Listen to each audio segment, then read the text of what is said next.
Hello everyone, astro with M Singh में ma'am Singh आप सभी का बहुत बहुत स्वागत करती हूँ। हमेशा की तरह नाइट में मैं आ गई हूँ आपके पर्सन की वर्तमान भावनाओं के साथ। देखते हैं कलेक्टिव लेवल पे आपके पर्सन की एनर्जीज़ क्या हैं, उनके सबकॉन्शियस माइंड में क्या चल रहा है आपको लेकर। शुरू करते हैं आज की रीडिंग लेके प्रभु का नाम। हर हर महादेव, जय हो शिव शक्ति, जय हो राधे कृष्णा, जय हो मेरे भाई। सबसे पहले अपने पर्सन को याद कर लीजिए, उनका नाम ले लीजिए ताकि ज़्यादा से ज़्यादा एनर्जीज आप तक पहुंच सकें। प्लीज़ गाइड करें एंजल्स। डीपेस्ट फीलिंग्स इस वक्त आपके पर्सन की वर्तमान भावनाएं। पहला कार्ड है S of cups.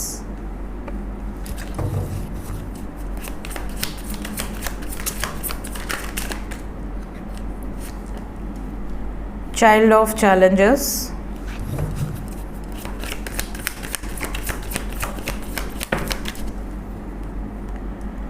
Five of challenges,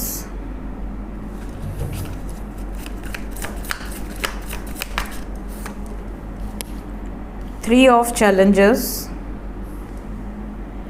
Nine of vision। Bottom of the deck से है हमारे पास टू ऑफ चैलेंजेस। चैलेंजेस ही चैलेंजेस हैं। एयर साइन बहुत स्ट्रॉन्ग है। क्लैरिफाई कर दें ईच एंड एवरी कार्ड्स को, क्यों आई हैं इतनी चैलेंजिंग सिचुएशंस। क्लैरिफाई कर दें। To of challenges, Ace of Cups,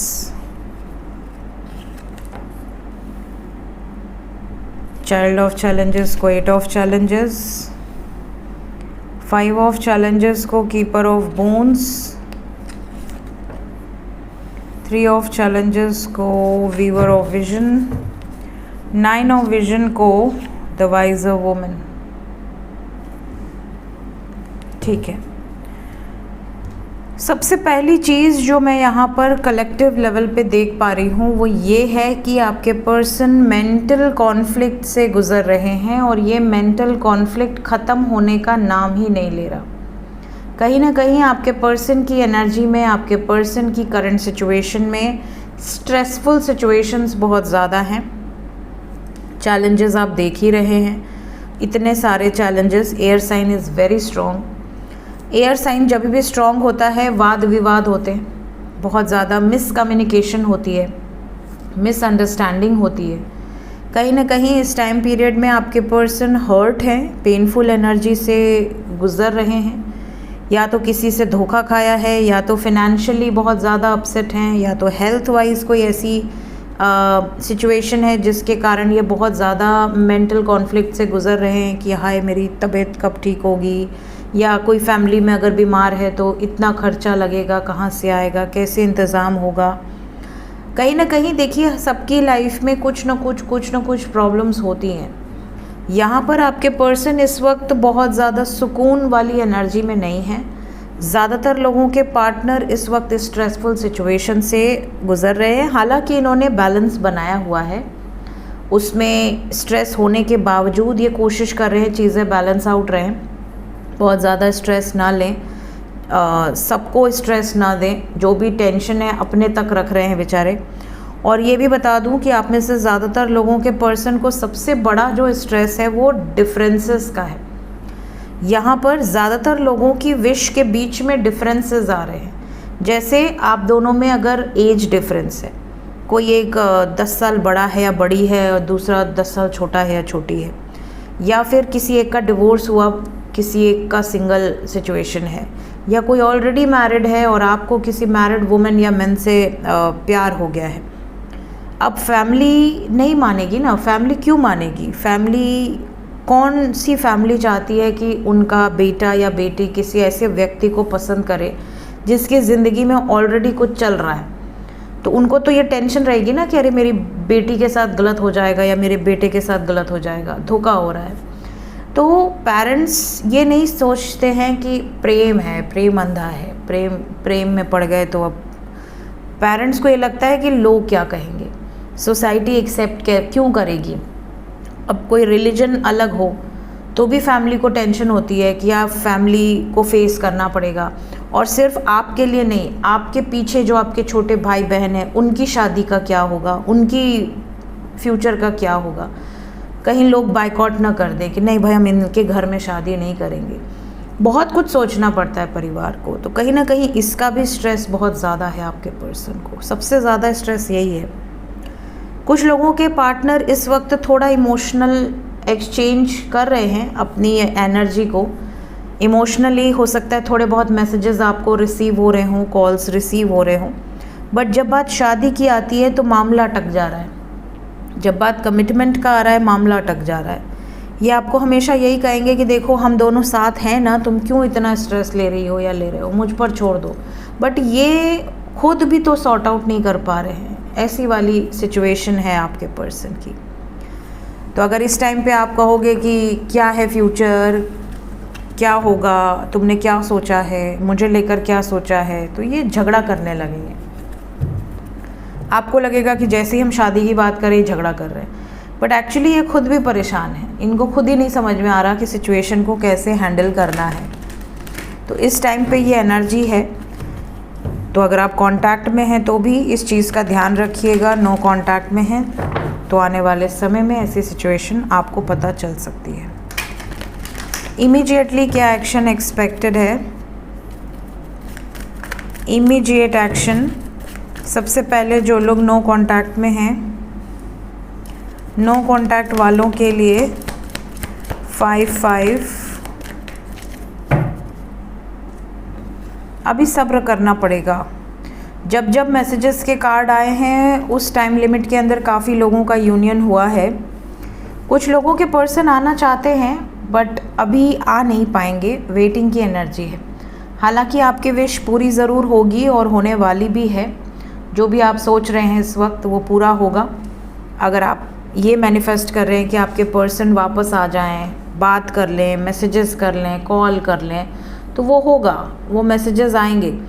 but इस टाइम पे जैसा कि मैंने कहा चैलेंजिंग सिचुएशन है, तो वो आपको यहाँ से दिख रही है। We have 5 of cups with 5 of pentacles. या तो फिनेंशियल टेंशन या इमोशनल टेंशन, और दोनों ही टेंशन में ये इमोशनल लेवल पे फ्लक्चुएटिंग मूड के साथ नहीं आना चाहते। इनको ऐसा लग रहा है कि पहले थोड़ा सा पेशेंटली अपनी प्रॉब्लम्स को सॉर्ट आउट कर लें अकेले रह के, उसके बाद यूनियन के बारे में सोचेंगे, उसके बाद आगे का देखेंगे कि क्या फ्यूचर है। फ़िलहाल यहाँ कई लोगों के लाइफ में ब्लॉकेजेस का भी बहुत बुरा इफ़ेक्ट है। सोलर प्लेक्सस की एनर्जी है बॉटम से। अगर सोलर प्लेक्सस ब्लॉकेज होगा तो इमेज कॉन्शियस बहुत ज़्यादा रहेंगे। फैमिली में सूर्य की एनर्जी, एक तरह से पिता या पूर्वजों का लीनियज जो होता है उनके बारे में सोचकर बैकआउट करना, ये भी प्रॉब्लम हो सकती है कि इनकी लाइफ में हेल्थ वाइज बहुत ज़्यादा प्रॉब्लम्स हो, चाहे वो मेल हो या फीमेल हो। किसी हेल्थ रीजंस के कारण ये बैकआउट कर ले। रीज़न या तो खुद की हेल्थ या फैमिली में किसी की हेल्थ। ये सिचुएशंस हो सकती है कि अगर मैंने शादी करी तो मेरे पेरेंट्स को हार्ट अटैक आ जाएगा, मेरे पिता बीमार हैं, मैं रिस्क नहीं ले सकता या नहीं ले सकती, या मेरी माँ बीमार है, या सोलर प्लेक्सस ब्लॉकेज होगा तो कहीं ना कहीं रिलेशनशिप सस्टेन ही नहीं करेगा। आपके साथ रिश्ता रखेंगे, फिर आपके साथ ब्रेकअप करेंगे, किसी और के साथ इन्वॉल्व होंगे, फिर वहाँ पर ब्रेकअप करेंगे, फिर आपके पास वापस आएंगे। इस तरह के सिचुएशन में गोलमोल घूमते रहेंगे। ये भी ब्लॉकेज का असर होता है। सो मोस्ट प्रॉब्ली अभी आपको थोड़ा सब्र रखने की ज़रूरत है। जितने भी लोग नो कांटेक्ट में हैं, 5 नंबर आया है। कुछ लकी वंस का 23 घंटे के अंदर यूनियन हो सकता है क्योंकि चैरियट की एनर्जी है, लेकिन ज़्यादातर लोगों को अभी सब्र रखना पड़ेगा। जो लोग कांटेक्ट में हैं उनकी तरफ इमीडिएट एक्शन क्या एक्सपेक्टेड है? You also have to keep patience. Cheating की वाइब्स है, चैलेंजिंग सिचुएशंस आ सकती हैं क्योंकि आज मेजर लेवल पे जो एनर्जी थी वो एयर साइन थी। तो आप यूनियन में होते हुए भी अकेला फील करोगे। आपको ऐसा लगेगा मेरे साथ अन्याय हो रहा है, इनजस्टिस हो रहा है। साथ ही आपको अपने पार्टनर पर शक बहुत ज़्यादा होगा। शक के कारण कुछ मिसअंडरस्टैंडिंग भी हो सकती है। एक ही माइनर अरकाना है 7 नंबर। आने वाले 7 घंटे से लेके 25 घंटे थोड़ा ज़्यादा सतर्क रहिए।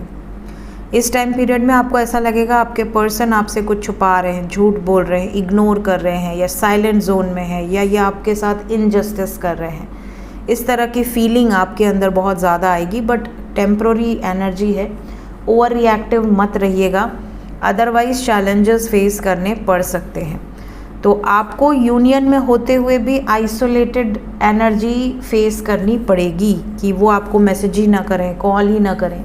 अगर पूरे दिन में सिर्फ एक गुड मॉर्निंग मैसेज करते हैं, रात में गुड नाइट मैसेज करते हैं, हो सकता है गुड मॉर्निंग भी ना करें। आपको ऐसा लगे कि यार ये तो 9 बजे ऑनलाइन आया, फिर 10 बजे ऑनलाइन आया, फिर 11 बजे ऑनलाइन आया, या ये मुझे क्यों नहीं गुड मॉर्निंग मैसेज किया। अब इसको सोच सोच के आपको टेंशन होगी। तो ऐसी भी सिचुएशन कुछ लोगों के साथ हो सकती है। तो इतनी छोटी छोटी बात पर रिएक्ट मत कीजिएगा, पेशेंस रखिएगा, अपने ऊपर फोकस कीजिए। कहीं ना कहीं थोड़ा सा ट्रिगर आपको मिलेगा आपकी लव लाइफ में इसी टाइम पीरियड के अंदर, 23 घंटे से 25 घंटे के अंदर।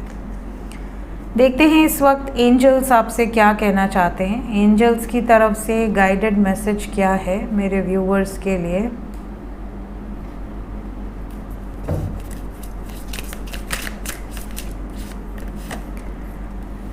सबसे पहला मैसेज है कि ये वो समय चल रहा है जब मिरर इफ़ेक्ट्स बहुत ज़्यादा स्ट्रॉन्ग होंगे।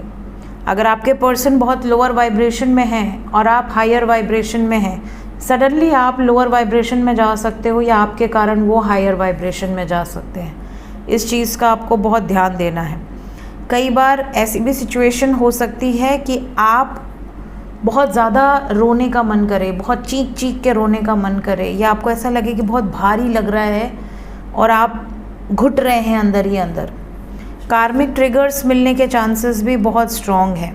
इस समय कर्मा क्लिनजिंग बहुत फास्ट होगी। एंजल्स कह रहे हैं कार्मिक जो साइकिल्स है वो रिलीज़ होंगे। अगर आपको 666 बहुत ज़्यादा दिख रहा है, या 696 या 969, तो ये एक तरह से आप समझ लो कि आपके कार्मिक अकाउंट बैलेंस होंगे। और अगर आप अपनी लाइफ में एक हार्मोनी क्रिएट करना चाहते हो, अपने आप से सेल्फ लव की वाइब्रेशन में हो, अपने ऊपर काम कर रहे हो, अपने चक्रास पर काम कर रहे हो, तो ये टाइम पीरियड आपके चक्रास एक्टिवेट हो सकते हैं, specially third eye and crown.